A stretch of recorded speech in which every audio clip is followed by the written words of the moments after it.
Welcome to Global Studies with Miss Pritchard. This video is for Global 2 students and it will cover the end of the French Revolution. That would be Napoleon through the Congress of Vienna. Alright, Napoleon ended the French Revolution in 1799. He had been named leader of the army. So in 1799, he has a bloodless coup, meaning he doesn't shed a drop of blood and they give him control of the country. He reforms the government by introducing a new tax system, a unified code of law, public education, religious tolerance, and most important, he established a stable government, which made the French people incredibly happy after a decade of civil war. Conquest. Napoleon decided to sell the American colonies because they were rebelling and dividing his military. And he turned his attention and his focus to conquering all of Europe. Now, Napoleon conquers everything but Britain, and that is because he loses to Admiral Horatio Nelson in the Battle of Trafalgar, which allowed the British to maintain control of the seas. Too much. Napoleon established the continental system in an attempt to break the British, but ultimately it just hurts the European nations and encourages smuggling. The continental system said you could only trade with other Napoleonic countries. So that meant nobody could trade with Britain. Britain was one of the richest countries in Europe, and if you can't trade with them, you're going to lose money.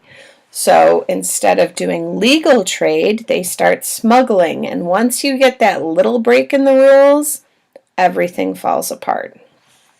In 1812, Napoleon tried to invade Russia.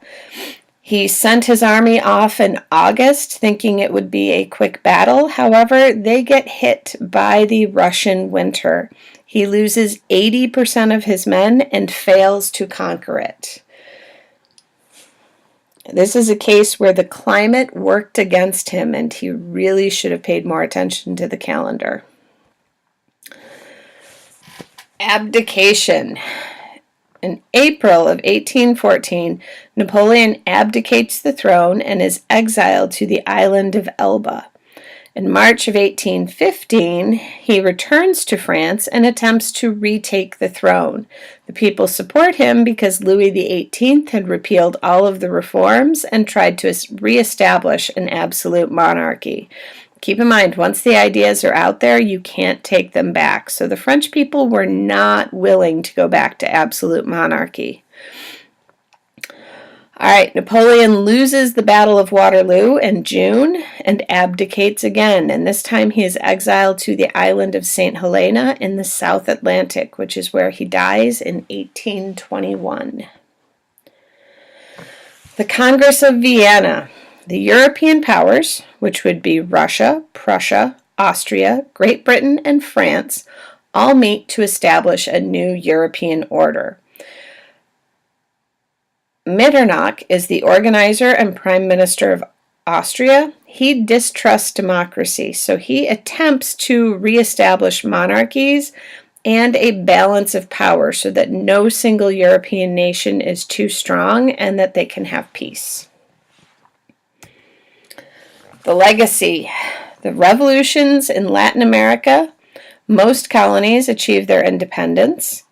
The balance of power in Europe is maintained, and it keeps the peace for much of the 19th century, and the idea of a balance of power continues through today.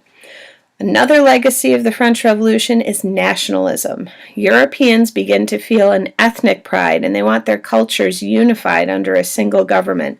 This will lead to Germany and Italy becoming nation-states. And the biggest legacy is democracy. You cannot take back the ideas once they are there. Once the French Revolution comes about and then you can see an absolute monarch get overthrown, you are going to see that pop up again and again throughout Europe, in Latin America, and we're even seeing it today in the Middle East.